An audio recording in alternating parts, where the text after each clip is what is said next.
So what new things are you working on right now? There was something else on my mind, but I want you to keep talking so I can think about it. Well, I just had this. I was just sick these past few days, so I'm even trying to take that and say, okay, what do I need to learn in this being sick? I'm also I'm still growing in my relationship. I'm still growing with different things that are occurring there. I'm uh, continuing meditation. I'm continuing reading and seeking and other things. Also, making these videos. I like talking to guys about this stuff. I like collaborating. I like working together and kind of discovering stuff together, sharing experiences. Um, It is Working on cool. yeah, the then I and then I and no oh micro manifestations. I have a YouTube channel. I'm wanting to start to come up with some. It's really hard, I believe, to talk to people about macro manifestations as far as like, loads of money in a jet. But how do I start small? How can I apply micro manifestations into everyday life? That would be the building blocks to this bigger energy move that we're talking about. So I'm trying to come up Let's with some say ideas. let's segue micro manifestations with this vibrational conversation because I think as we step ourselves up, we become more aware of where we presently are.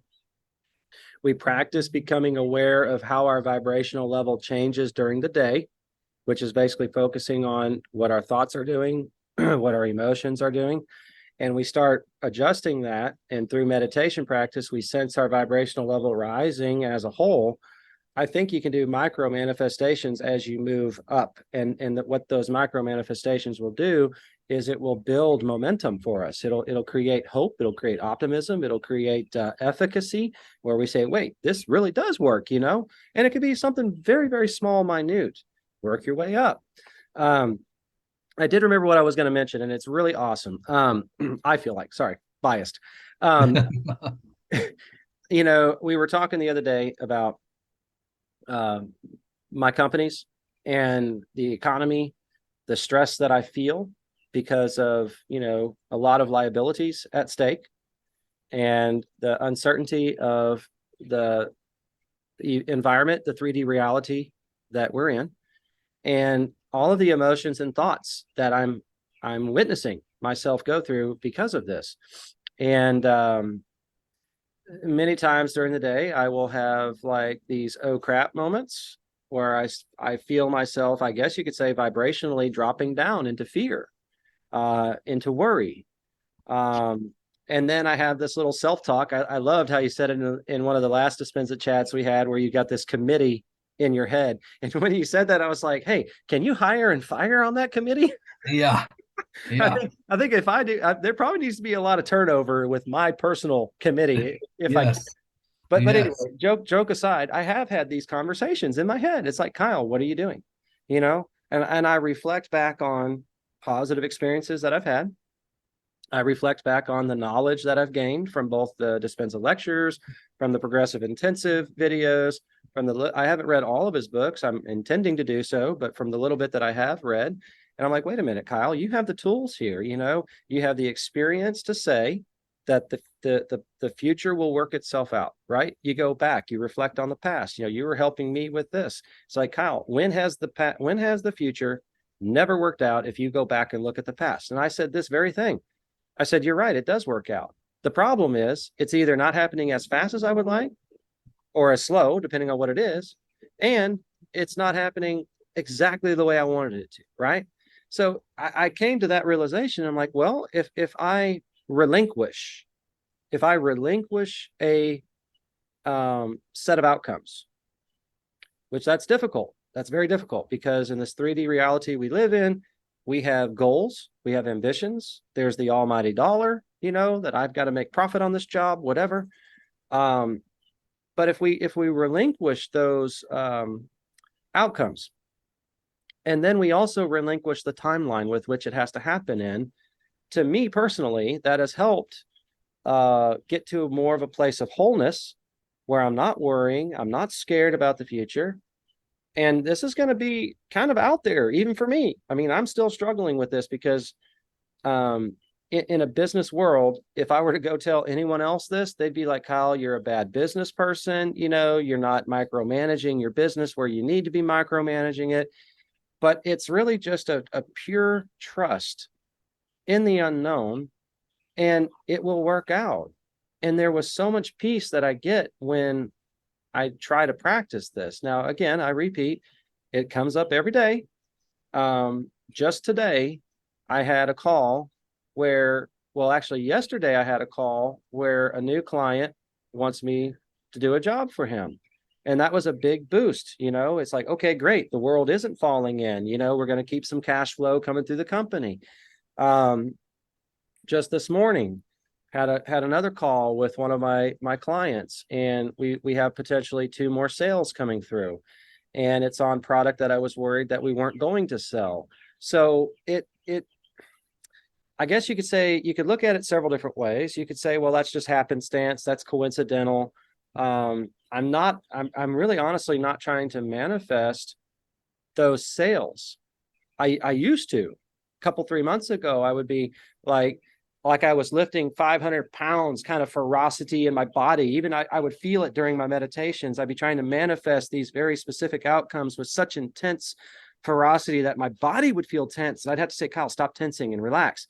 And so that was the way I was going into those meditations. But today I can tell you, I'm not honestly trying to manifest these specific outcomes. I guess you could say I'm trying to more just manifest the wholeness. And then we're seeing these things kind of start to unfold. And I even was telling my wife, I'm like, hey, I feel so much more positive today. I don't feel like I'm being victimized here by the economy, and I'm not fearing, failure. And she just turned and looked at me and she's like, see, Kyle, it works out. And I'm like, oh, wow. Yeah, you're right. It does work out. But again, going back, it is a set, to me, I feel like it's a certain set of ingredients. And we can oversimplify it here. I know it's going to be complex. It's been complex for me, but again, it's that wholeness. It's that elevating your vibrational frequency up to match the outcome you're looking for, but kind of doing it without intending to get an outcome. You're just elevating your frequency, and not being scared of the outcome. I don't know. I mean, this is still an experiment, and you could almost say that everything we're doing is kind of an experiment because we haven't experienced it yet. And kind of, I guess you could say it's a closure. If you have more to talk about, we can. But my mind is thinking, okay, number one, where am I at vibrationally? Number two, where do I want to go? Number three, how do I get there? Number four, how do I stay there?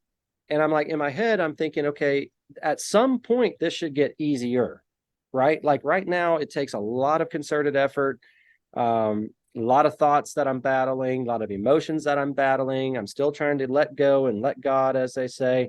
And so I'm hoping, that this does get easier, that it becomes maybe the new habit. But then, I love my doctor here in Houston, and he brings up all these books. He's actually been to a Dispenza event, and he brought up, I wish I could remember his name. I'll put it in the comments, but I'm sure you've seen him on YouTube. I don't know if he's Indian or what, but he's got a long beard. He wears like a white something on his head, and he just talks really purposefully.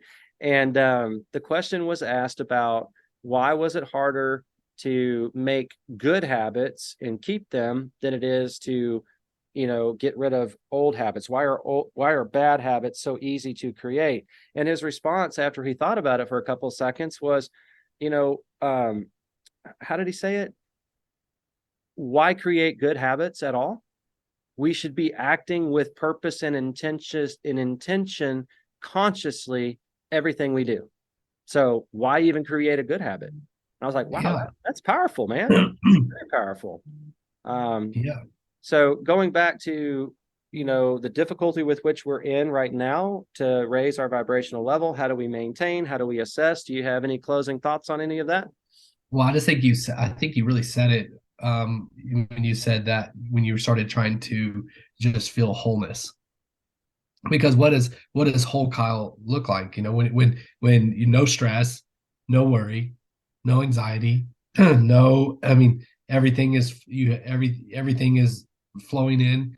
And I think that's when we go for that feeling, of just at peace, where we don't want, comfortable, completely, where nothing else, you could get nothing else. Nothing else in life could happen. You're just good right here, right now, whole. Then I think when I start just going for that, then everything else starts to line up vibrationally, because I think that's ultimately what we want. I think that's ultimately what most people want. They want peace of mind. They want family, love, roof over their head, and to have, and have what they, have. And I think that's that wholeness that we're looking for. So I think you're absolutely on the right track with that. All right, Josh. Well, thank you so much again. Just truly enjoy visiting with you. We cover such great topics. For those watching to the end here, thank you for your support. We ask again for your likes and subscription to the channel. We're going to promote helping people to go to Dispenza events, as well as getting Dispenza material to you. We have an email. It's dispenzachats@gmail.com. Feel free to send us an email if you wish to have other topics discussed, and have any questions. We can try to help answer, facilitate that as well. And also check our comments and the links below, because we will put different links there for how to find Dispenza's work, as well as other very interesting information. So anyway, thank you, Josh. Appreciate it.